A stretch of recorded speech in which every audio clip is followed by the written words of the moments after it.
The FBI are always portrayed in films as being a little bit stupid and always behind the criminals and never being able to solve the case unless to get help with somebody else. Well, today, Mr. Ballen's video says even the FBI couldn't crack his cryptic note. Shocker. Shocker. Anyway, if this is the first time being here or seeing any of my reactions, then please consider hitting like and subscribe. It supports me, it supports the channel, and I do appreciate it very, very much. And don't forget to follow Mr. Ballen as well, because the guy is a top tier elite storyteller, as you'll find out if this is the first time seeing him. All right, let's see why the FBI couldn't crack this code. And I want to see what the like button gets into. Today, I'm going to tell you about a mystery that is both incredibly haunting and incredibly weird. Okay. There are so many clues and pieces of evidence in this mystery, but they all basically point in different directions, or in some cases, literally defy the laws of physics. Oh. But before we get into today's story, if you're a fan of the strange, dark, and mysterious delivered in story format, then you've come to the right place, because that's all we do, and we upload 2, 3, even 4 times every week. So if that's of interest to you, please offer to make the like button a nice tasty dessert, a mud pie. But don't tell them you're using real mud. Real mud. Also, please subscribe to our channel and turn on all notifications so you don't miss any of our weekly. That's not ruthless enough, right? Using real mud. Dog shit. There you go. And sprinkle a little bit of real mud on top of it so you can't smell it. Now that is more ruthless. Uploads. Okay, let's get into today's story. The Council. The Council. Around 1 a.m. on May 16th, 2006, All right, okay. a 35-year-old woman named Allison Rivera bolted upright suddenly in her bed in her home in Baltimore, Maryland. Her home security alarm was blaring.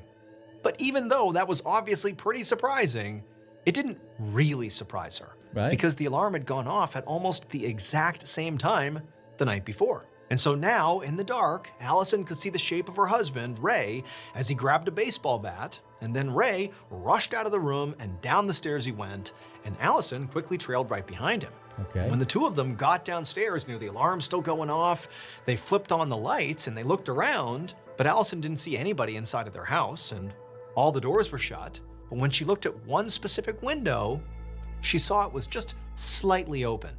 And again, this didn't totally surprise her, because the previous night when their alarm had gone off, they had gotten in touch with the police, and the police had looked around, and even though they didn't find anybody, they discovered that that particular window that was currently open slightly had been tampered with the night before, which set off the alarm, and it apparently had happened again tonight. Someone is testing the house. Someone is testing it because they want to break in and either kill somebody or pinch everything in the house. The police didn't think this was an attempted break-in. They said the alarm had probably been set off by a squirrel. Now, at the time, Allison and Ray had, thought that was pretty crazy that a squirrel had set off the alarm here, but it seemed plausible, and the police seemed pretty certain of it, and so they had accepted it and just gone back to bed after, turning off the alarm and shutting the window again. Right. But now, 24 hours later, to be standing in their house, the alarm's going off, and clearly this window has been lifted up again, it just seemed weird that a squirrel's doing this? That just seems far-fetched. Yeah, it doesn't sound like it. And so Allison and Ray, they couldn't help but feel like maybe the police were wrong. Maybe this is an attempted break-in by a person, not a squirrel. In fact, Allison had this nagging fear about what was maybe going on here that she couldn't shake. She wondered if someone might be out to get her husband, Ray. Ray and Allison had recently moved to Baltimore because Ray had gotten a job at this financial investment firm called Stansberry & Associates that was in the city.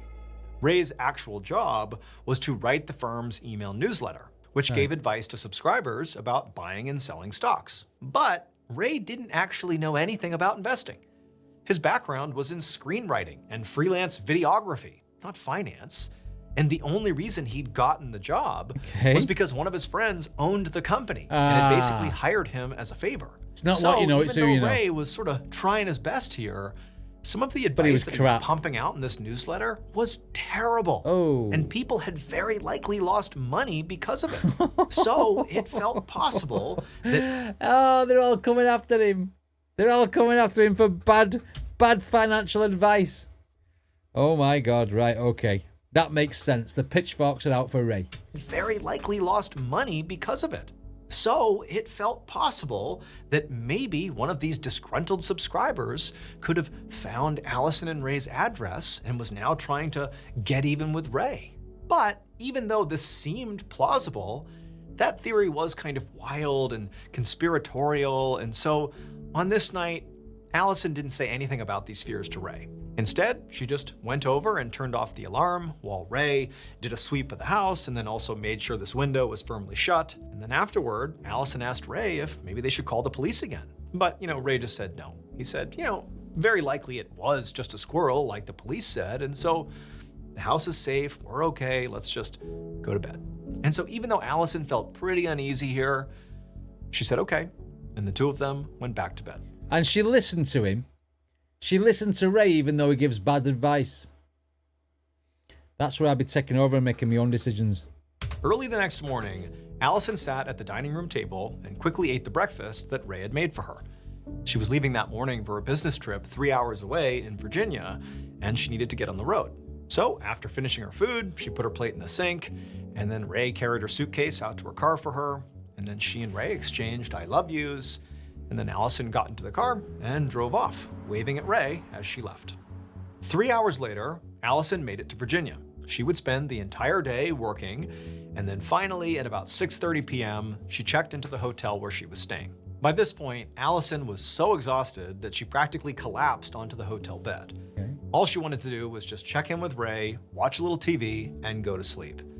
So she took out her phone and she called him. It rang a few times, but just went to voicemail. So Allison waited and then tried again. But the same thing happened, which was odd.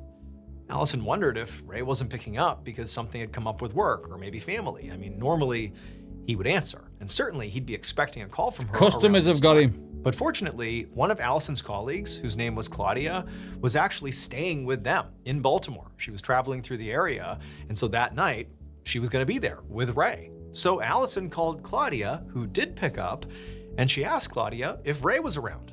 And what Claudia said was pretty surprising. She said a couple hours earlier, so between 5 and 6 o'clock, Ray had been at the house. He'd been doing something on his computer down the hall from the guest room where Claudia was staying. Right. And from the guest room, Claudia said she heard Ray's cell phone ring. He picked up the call, and a few seconds later, he said, quote, "Oh shit." Then Ray, literally, according to Claudia, sprinted out of the house. Goodbye, Mr. Mr. Into Ray. his car, and he peeled out of the neighborhood. Claudia said she had... And he just kept running and running, and then he ran to the end of the street, and he ran to the end of the block. Then he kept on running to the edge of the town. Then when he got to the edge of the town, he ran to the edge of the state. Ray's Forrest Gump. He's still running. Running. No idea where he'd gone, and he still was not back. Now, obviously, Allison was confused when she heard this, but she did not immediately panic.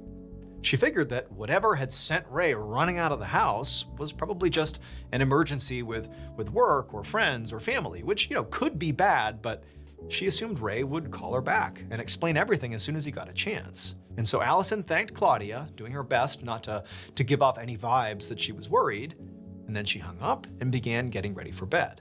And the whole time, Allison is watching her phone, waiting for what she is sure will be a call from Ray.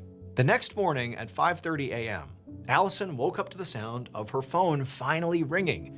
She felt this immediate jolt of hope that it was Ray calling to explain what was going on. It was a coroner. But when she looked at the face of her phone, she saw it was actually Claudia calling. Oh. But she figured, okay, maybe Claudia is with Ray and she has an update that everything's fine and that this is all going to be explained. And so Allison picked up and she goes, "Hey, Claudia, is my husband back? Is everything okay?"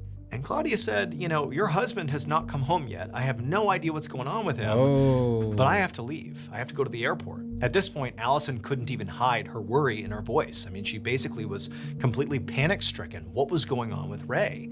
It was completely unlike him to stay out all night, miss her calls, and still not be home. Like, she had no idea what was going on here. So she told Claudia, who at this point is basically saying, "Do you want me to stay and wait for your husband?" She was sort of insinuating this. Allison told Claudia, go ahead, go to the airport, do your thing.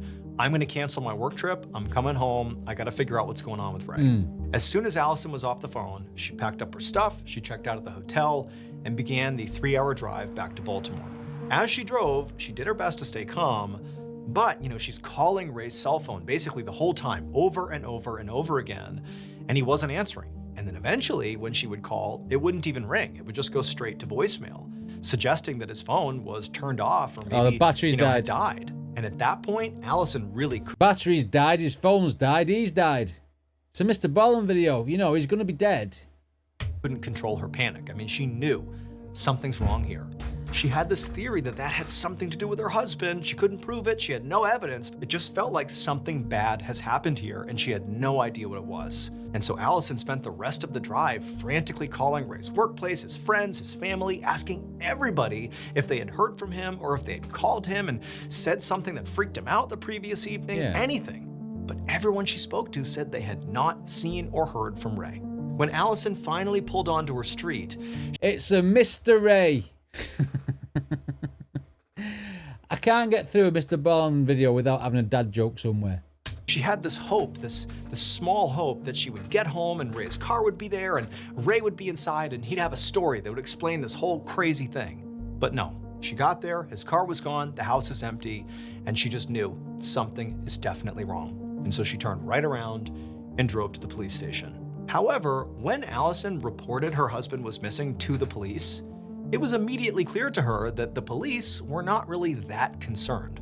Ray was an adult who had apparently left the house of his own volition. He also hadn't even been gone for a full 24 hours yet. So the police took down Allison's report and they did tell her they would look for him, but she just felt like they were not nearly as concerned as she was. But Allison and Ray's friends and family were definitely concerned.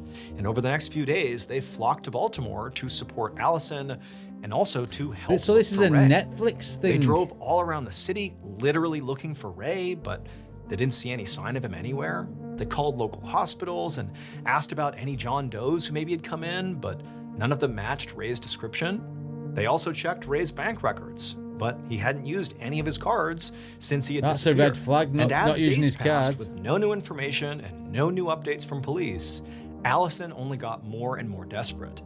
And so finally, one afternoon, a couple of days after Ray first went missing, she just started looking through her own house, looking for any clues about where Ray had gone. And eventually, when she was in that room where Ray had been on his computer, when Claudia had heard him, swear into the phone and bolt out of the house, in that room at Ray's desk, she did find something strange. Oh, go on. It was this piece of paper that was folded up really small, and it was wrapped in plastic, and it was taped to the back of his computer monitor.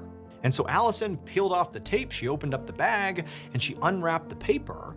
And what she found is it was a typed letter addressed to, quote, brothers and sisters. And then the actual contents of this letter made absolutely no sense. Is it a cult? It referenced some kind of secret society called the Council. It talked about secrets. That's worship stuff. That's cult stuff there, isn't it? Standing around and having runes and stuff and churches and masses and sacrifices and stuff. Druids. And some kind of game. And it also contained 3 lists. One with technologies like Wi-Fi and Bluetooth. There was one with a bunch of movie titles that seemed to be... hang on a minute. That's not just movie titles. Demon Days, isn't that a Gorillaz album? November Rain is Guns N' Roses. Wi-Fi and Bluetooth. Some of them are songs. Eyes Wide Shut is that weird-ass film Tom Cruise and Nicole Kidman where they all wearing weird masks and shit. There was one with a bunch of movie titles that seemed to be completely random. Seven, and what also a film. There was one with names of real people. But they included celebrities and also some of Ray's family members. Christopher Reeve, now, Superman, to any random person, Stanley Kubrick, this note would have probably looked pretty unhinged. Maybe even like a possible manifestation of serious mental illness. But to Allison, it actually didn't read that way. She knew Ray was very interested in conspiracies and secret societies from a creative standpoint. And so after a brief moment of confusion when she first read this thing, she decided, maybe this document was him collecting ideas for a new screenplay. It wouldn't have surprised her at all if he was trying to write a script about the council, whatever that was. But what did surprise Allison was the way this letter was printed, folded up, and then taped to the computer. It just seems so weird. So Allison actually took the note to the police station and handed it over to the officer in charge of Ray's case. The officer took it as evidence and said they'd be in touch with her about it. But they weren't in touch.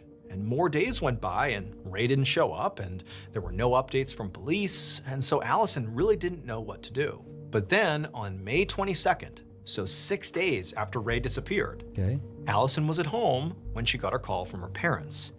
They said they'd been driving around the city looking for Ray, and they had found something. Oh, they found something. What have they found? A few minutes later, Allison skidded into a parking lot in downtown Baltimore and parked her car right next to her parents' car. The area was swarming with police officers and news vans, and through this chaotic crowd, Allison could see what they were all looking at. It was Ray's car. Right. And so Allison jumped out of her vehicle and she ran to the nearest police officer and she asked them what was going on. And they told her, after Allison's parents had called her about Ray's car, that was the thing they had found, they'd called the police and officers had come to investigate. And they discovered that Ray's car had a parking ticket on the windshield that showed it had been parked in this lot for 6 days. So since the evening of May 16th, which meant Ray's car had been right here since the night he'd gone missing, which was May 16th. He may have gone on a drug run or something, mightn't he? It might have gone bad. If he's got a ticket for over 6 days. The officer told her that none of Ray's belongings, like his phone or his money clip, were inside the vehicle, and there was no sign of a break-in, so they weren't stolen from the vehicle. So on the surface, it appeared that on the night Ray went missing, he'd driven here, parked in this lot, gotten out, but after that, nobody knows what happened. This discovery sent Allison's fear and panic to a whole new level. And it also seemed to make the police and the public take Ray's disappearance much more seriously. All of a sudden, people all over the city were looking for Ray. And 2 days later, on May 24th, so this is 8 days into Ray's disappearance, a volunteer search party decided to go onto the roof of a downtown parking garage to get a better view of the city to help with their search for Ray. And when they got up there, they saw something that, if it had to do with Ray, it was very dark. And so they called the police. Adjacent to this parking garage was a historic building called the Belvedere. It used to be a hotel, but now it was just a condo complex. The Belvedere, at its highest point, was 13 stories high. But it also had a smaller section that was still a part of the Belvedere that was just 2 stories high, and they kind of butted up against the 13-story section. From the top of the parking garage where the search party was, they could see the Belvedere, of course, but they could also look down and see the roof of the smaller section of the Belvedere. They could see the very top of that building. And on the roof, they saw 4 things: a pair of flip-flops, a pair of glasses, a cell phone, and a very obvious hole in the roof. Within the hour, a detective named Michael Bayer and a team of Baltimore PD officers followed a concierge down the hallway of the Belvedere Hotel building. When Detective Bayer and his team had arrived, they'd asked the building staff about a hole in the roof of that 2-story section of the Belvedere. But none of them knew what the police were talking about.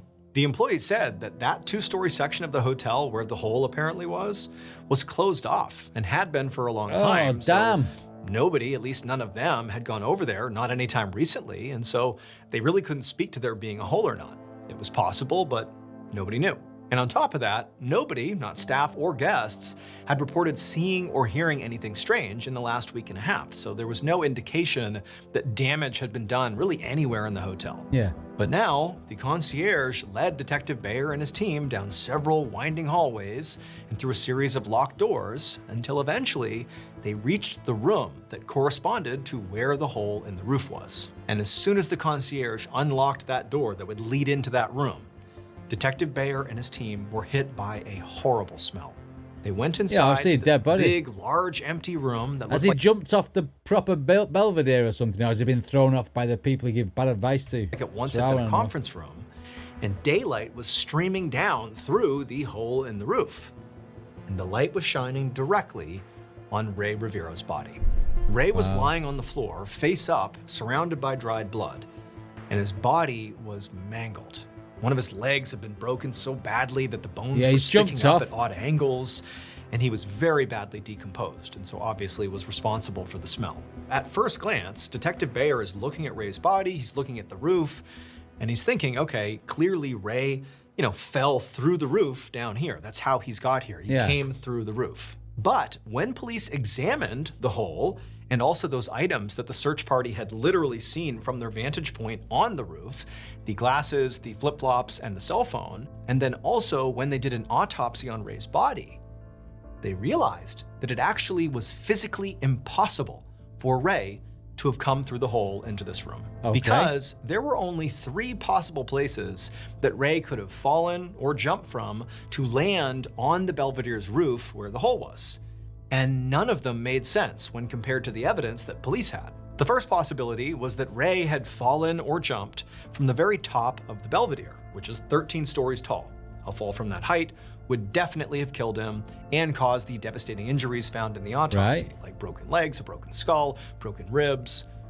But the edge of the 13th story roof was 45 feet away horizontally from the hole in the 2nd story roof. And so from a physics perspective, it was basically impossible that Ray could have somehow gone fast enough and then leapt off the roof as fast and as far as he could, that he could have carried himself 45 feet forward before plummeting down and hitting the roof. That's just too far of a distance for a person to jump. The second possibility was that Ray maybe had gone off of a thin decorative ledge that wrapped around the outside of the Belvedere on the 11th floor.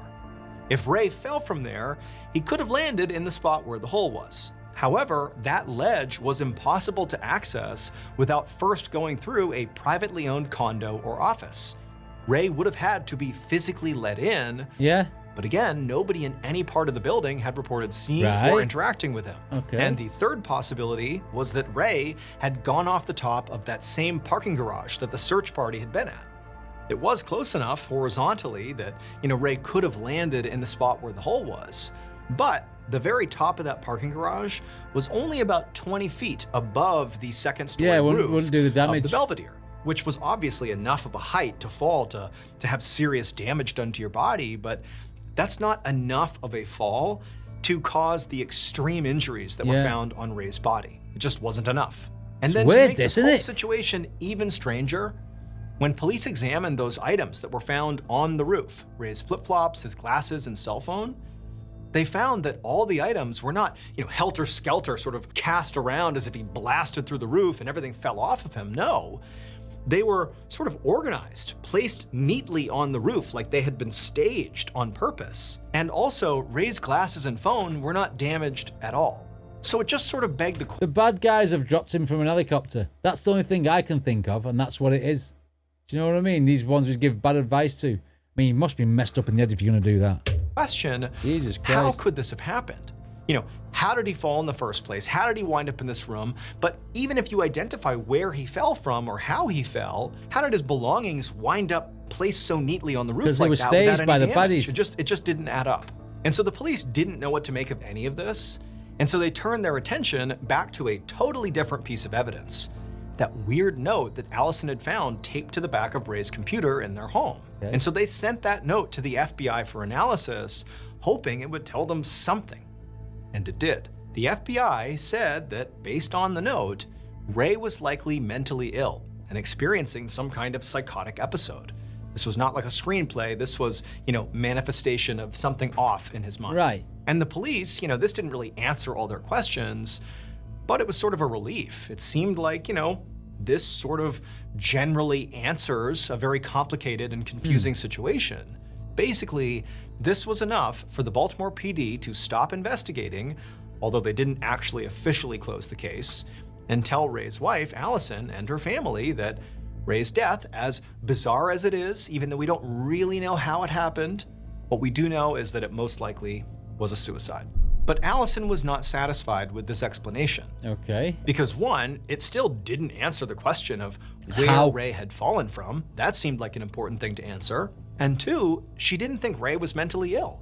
and she was certain he had not killed himself. Allison's theory was that her husband was murdered, very likely because of his job. Here he is parading around like he's got great investment advice and he's pumping out his tips into that newsletter that she knows and he knows are basically fraudulent. He doesn't know anything about investing. The opportunity to basically screw over subscribers was pretty high. People are taking his advice and they could be losing money because of it. And so it seemed entirely possible that somebody who was disgruntled over his bad advice came after him. And then also adding to the idea that like this was not, you know, self-harm, that something bad happened to Ray from an outside source.